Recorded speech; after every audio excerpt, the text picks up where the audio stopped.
Alright, in contrast to the last one, for this one we are going to be graphing an exponential decay function. This one is a transformed exponential decay. We have f of x is equal to negative 2 times 1/4 raised to the x minus 2 power plus 3. So like we did for the last example, I want us to start by identifying our mother function, as well as any transformations associated with our mother function. This time we're going to go in the opposite order this time. So the negative 2 and the x minus 2 and the plus 3, these are all explainable using these transformations over here. The mother function that I want to have us identify is the base being raised to a variable power. In this case, we see that the base is 1/4. Everything else around it is, again, explainable using a transformation. This technically falls into the category of exponential decay, which is why we are doing this one for this one. Now, everything else that is up here can be described using a transformation, so let's see if we can identify. First thing we have is an x minus 2. When we see addition or subtraction, that indicates a shift is taking place. So x minus 2 will be a horizontal shift, and horizontal, like usual, is going to be do the opposite of whatever you happen to see.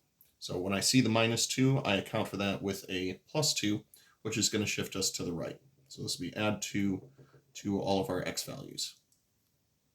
Stretches and shrinks come from multiplication by a positive number, whereas if we have a negative number like this one, this is actually a combination of a stretch from the 2 and a reflection from the negative. So there's our stretch, and this one is a reflection. So the stretch is going to be vertical times 2, which is why we're going to multiply all of our y values by 2. And then we have a vertical reflection as well. That's a vertical times negative 1. So we're going to multiply y by negative 1. Now this will occur later in the semester as well, but multiplying by positive 2 and negative 1 is really just the same as saying multiply by negative 2. So if you'd like to combine these into a single step, I would actually advise for doing that. Just know that the two individual steps represent very different kinds of transformations. Sorry, my cat just stood up and I feel like she's going to go try to sneak some food. It's not dinner time though. And then finally, addition and subtraction. Oh, yep, there she goes. Hang on. Nope. I know. It's the worst tragedy that's ever existed. You're not allowed to eat food that's not yours. All right, come on, let's go. That's enough. Yeah, I know. Sorry about that. I would edit it out, but I feel like you'll be more entertained if I don't. So last one is going to be our vertical shift, which we just said is up 3. So let's go ahead and add 3 to all the y values. I really hope the microphone picked up her complaining. Otherwise, that's just going to make me seem like the worst. It's all right. I already kind of am. All right. So with all of these things in mind, once again, I want to make ourselves a little table like we did for the last one. And we'll throw our mother function in here as 1/4 being raised to a power. And the power that 1/4 is being raised to is x minus 2. So the corresponding thing being the exponent is x minus 2. It is in these two columns we're going to see all of the values associated with our mother function. In a previous video, we said x values of -1, 0, and 1 would be advisable, and 1/4 raised to each of these powers will be what we get for the corresponding outputs over here. Additionally, we also said that we'll see a horizontal asymptote in the form of y equals 0. But that's only on the right side of the graph due to the fact that this is a decay function instead. So with those things in mind, let's do our horizontal transformations first. Horizontal transformation says right 2, which means we're going to add 2 to the x values, which means that starting with x minus 2, we'll be adding 2 to all these values, leaving us with just x values. So adding 2 to each of these values, -1 plus 2 is going to be 1, 0 plus 2 gives us 2, and 1 plus 2 gives us 3. Horizontal asymptote stays as a horizontal asymptote. In the opposite direction, like I said just a moment ago, if you wanted to combine the stretch and the reflection into one big step and say multiply y values by -2, that's actually quite advisable by me. So we'll say -2 times 1/4 raised to the x minus 2 power.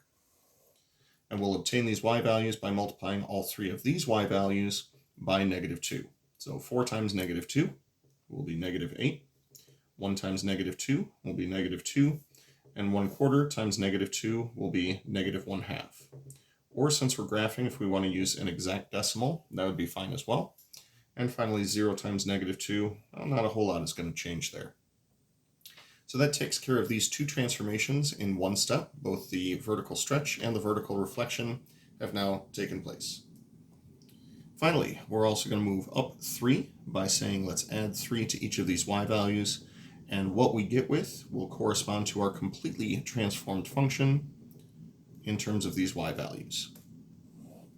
So taking each of these y values and adding 3, -8 plus 3 is -5, -2 plus 3, that'll be 1, and -0.5 plus 3 will give us 2.5, or if you're into fractions, that's 5/2. I don't know if you heard her, but Wednesday just came back in and she is growling at Mystic. That's exciting. Finally, 0 plus 3. I'm pretty good at that one. Fantastic. So given that all of the x values are positive and the y values are both positive and negative, we're going to draw this with a special emphasis on quadrants 1 and 4. Y values go as far down as -5, so we'll go 1, 2, 3, 4, and 5. And they go as high as +3, since that's where we are going to see our asymptote. So a horizontal asymptote at y equals 3, that's where we'll start. Bring that all the way across like so, y equals 3. We'll do x equals 1, x equals 2, x equals 3, and we'll label the corresponding points. So x equals 1 goes with y equals -5. That is 1, -5, right down here. 1, -5. Finally, we have, or not finally, 2 goes with 1, so that's x equals 2, y equals 1, 2, 1. Then we'll have x equals 3 corresponding with 2.5. That'll be right about here. As you can see, we're starting to get really close to that asymptote, which is what's supposed to happen as we move to the right. We'll go ahead and sketch that part of the graph first, where it gets really close to that asymptote, and then it starts growing very, very quickly in a negative direction.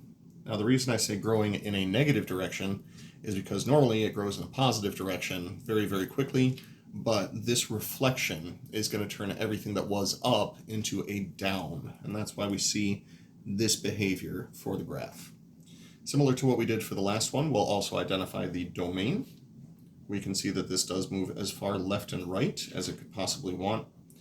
The range for this, 3 is the boundary, but this time 3 is the upper boundary, and the graph is able to move down as far as it wants. Down as far as it wants means the lower bound will be -infinity with an upper bound of 3, not included because it is an asymptote, so we approach but we do not touch. And that is our transformed function.